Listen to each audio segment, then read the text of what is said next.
How's it going, Guardians? It is your boy Turkey here again at SGN Hub, bringing you another build video. Today we are bringing you a Titan setup, which revolves more around machine guns and auto rifles, and luckily with the TWAB coming out recently, that will benefit us greatly.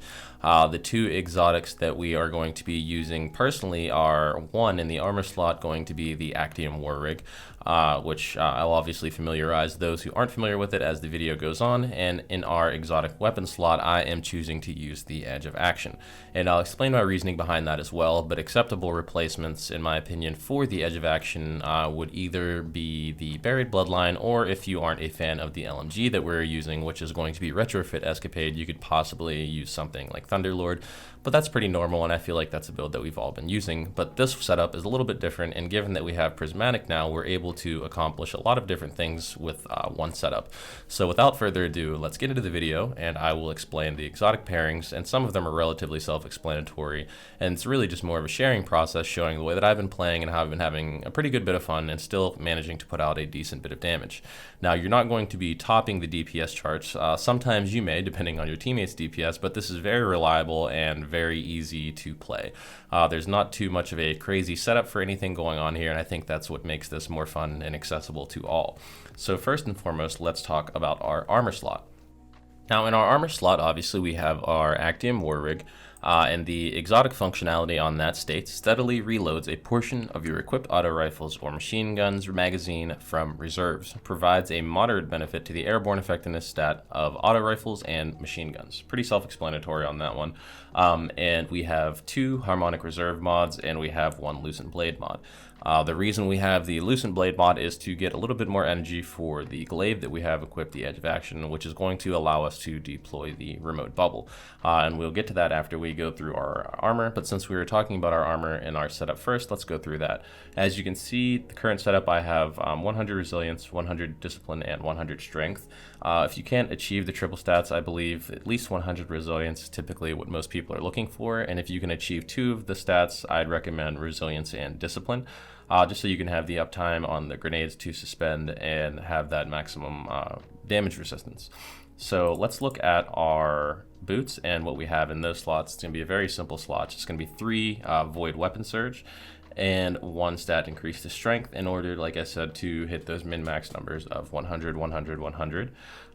In our arm slot, we have 1 Void Dexterity mod, and obviously it's set to stasis currently. It's not really meant to be, but the other slot could be based on whatever your primary weapon is or whatever your primary source of ammo is. So I currently have stasis dexterity on. You're not really going to need any reload mods because you have the Actium war rig, and the vast majority of the time you're not going to need to reload. Also, in my primary slot, we are using the Rufus's Fury, so we have rewind rounds and hatchling. So we, once again, are going to be really leaning into not having to reload the weapon and stacking the auto reloading aspect of the build with our weapons and our armor. And in our head slot, we have Heavy Ammo Finder, Void Siphon, and Strand Siphon. Obviously, we have the Void Siphon for the LMG and our glaive, because we're going to be able to make some of those orbs and then maintain those weapon surges for ourselves via all the ammo that we are dumping. So that about covers it for our armor, aside from our class item. And in this one, I never really am too familiar with something that's going to help me that much, so I just have the time dilation mods in order to make those weapon surges last longer. If I was on a hunter, I'd probably use Powerful Attraction because I'd be dodging more often to get those orbs of power, but I personally just am going to go with Time Dilation. Now let's move over to our weapon slot, because honestly in the LMG slot you do have a couple of options. For me, it's kind of an old reliable situation, and I'm choosing the Retrofit Escapade. And the Retrofit Escapade is an LMG, if I'm not mistaken, that came from the Season of the Seraph, and it is craftable. And the craftable role that I have is 4 times the charm and target lock, which is the most popular role, if I'm not mistaken. The reason I went with the retrofit is just because the rate of fire and how quick it gets to target lock times 5. And whenever you're putting so many bullets downrange at target lock times 5 and you're getting that damage return, you're actually able to build your super extremely fast. And given the most recent buff to Twilight Arsenal, you're actually able to get some of those in some instances you can get 2 Twilight Arsenals out in 1 damage phase, like in the Ogre encounter in Warlord's Ruin. So since you're essentially never stopping firing, you can just keep on doing damage continuously.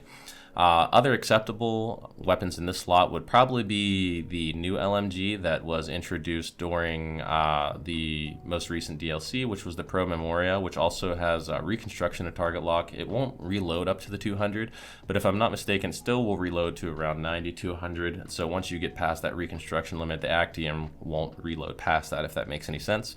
Another semi-acceptable portion for it would be the Quasifan LMG from Gambit, which is also Void. This is also playing into the Void Expanding Abyss artifact perk that came this season, which is Void sources deal increased damage to weakened targets. So whenever you actually throw your Twilight Arsenal, you're getting a slight bit of damage increased on your weapon whenever you are using a Void LMG in that heavy slot.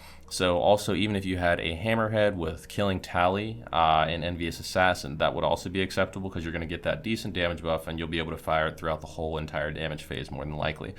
Now, in our second slot, the reason that we have the Edge of Action, obviously not too long ago, it also now gives you a weapon stat and handling increase, and you also get that overshield that comes along with it. Now, if you're even standing partway in it, which a lot of people don't realize, you can stand halfway in this bubble and your shield will actually continuously recharge. So it gives you more of a reason to keep that target with your retrofit escapade or whatever your LMG is, if you do have target lock, to maintain that target lock times 5 to get the maximum efficiency out of your damage.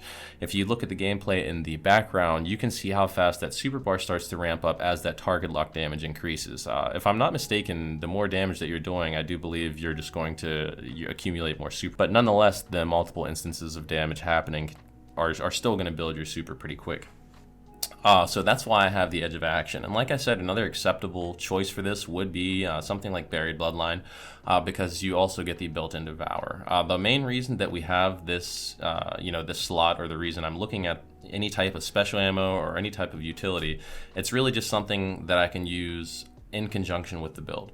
And if you are able to proc Devour with something like Buried Bloodline, you could then go ahead and swap to your LMG or your auto rifle and keep taking advantage of the continuous fire and, theoretically not die. And also keep in mind, while you're taking out these targets with your primary ammo and Actium, you're generating orbs of power to go pick up via the overshield, because we are in Prismatic Rocking Void. And that will be in some of our classes and fragments, but we'll hop into that next.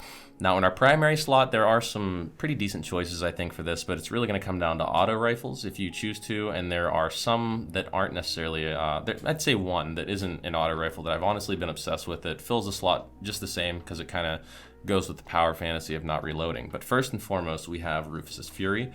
This is a crafted weapon from the raid with Nezarec. And this is going to be crafted with rewind rounds and hatchling. And this is my go-to as of right now, but like I said, I do have a couple other options.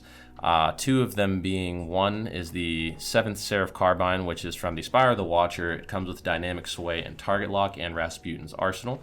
That's another one that's pretty solid to use. And another from Gambit is the Herod C, which rolls with Headstone and Shoot to Loot, which would be good for probably GM content whenever you can't necessarily get to those ammo bricks, and you can also cause that Headstone explosion. This one has a very good bit of range on it, and I find myself using it a lot as well. But that's the pretty much breakdown of the weapons and why we're using those. But now we can step into the class and fragments. And I know I'm going to have some people that are going to argue with me on the aspects, so we'll hop into those first. And this is optional. The first one absolutely is, but the second one I feel like isn't really debatable. So the first aspect that I have is Unbreakable. Unbreakable is not really in a super great spot right now, but I am a big fan of the aspect just because of the survivability aspect, and it just kind of plays into the power fantasy of having a bubble and being able to defend and protect yourself, and it saved me quite a few times. I like the aspect. I don't like the power state of it, but I enjoy it enough to run it. An acceptable replacement probably would either be Diamond Lance or Knockout. I'm not really a fan of Drenger's Lash on Prismatic, though. And in our second slot, we have Consecration, obviously, to deal with some of the bigger enemies like mini bosses and larger crowds of ads. And like I said, we are using Twilight Arsenal.